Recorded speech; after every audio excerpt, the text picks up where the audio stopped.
আসসালামু আলাইকুম রহমতুল্লাহ।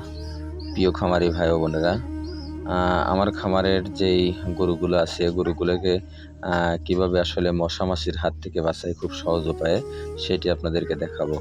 দেখতে পাচ্ছেন যে ৩টি ল্যাপথলিন একটা পলির মধ্যে নিয়ে প্রথমে সেগুলোকে একেবারে গুঁড়ো গুঁড়ো করতেছি, অর্থাৎ গুঁড়ো গুঁড়ো কমপ্লিট হয়ে গেছে। দেখতে পাচ্ছেন যে একটা ইটের উপর একটা পাথর দিয়ে খুব সুন্দর করে গুঁড়ো গুঁড়ো করলাম।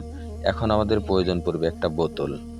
আমরা ব্যবহার করেছি ১ লিটারের যেই 7 আপের বোতল সেটি ব্যবহার করেছি। এখন সেই ল্যাপথলিনগুলো ১ লিটার বোতলে সেই বোতলের মধ্যে এখন ঢুকাচ্ছি, দেখতে পাচ্ছেন।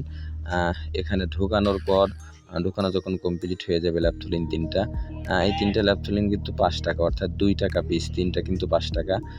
৳৫ র ল্যাপথলিন কিন্তু ১ লিটার পানির মধ্যে মিক্সার করব। বোতলে ঢুকানো শেষ। এখন কিন্তু এই ১ লিটার বোতলের আমরা কিন্তু পানি দিয়ে ভরে দেব।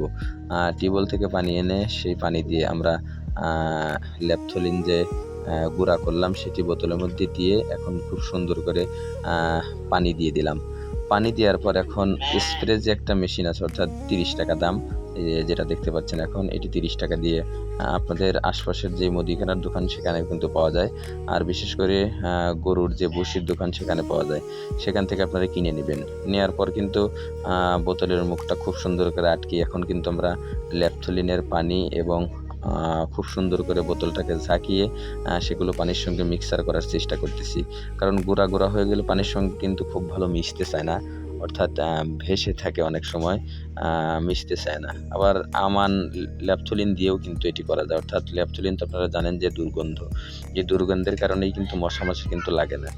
এই ল্যাপথলিন খুব সুন্দর করে ঝাঁকানো হয়ে গেলে এখন স্প্রে মেশিন দিয়ে গরু যে আছে আপনার খামারের যেই গরু সেই গরুগুলোর পা থেকে শুরু করে গা পর্যন্ত খুব সুন্দর করে স্প্রে করতেছি। দেখতে পাচ্ছেন যে এরকম করে স্প্রে খুব একটু বেশি করে স্প্রে করতে হয়।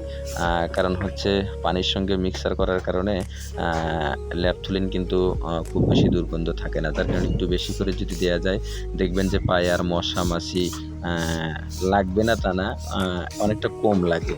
অর্থাৎ আমার খামারের কিন্তু একেবারে স্বল্প খরচে কিন্তু এই ল্যাপথলিনের পানি ব্যবহার করেই কিন্তু মশা মাছি তাড়িয়ে থাকি।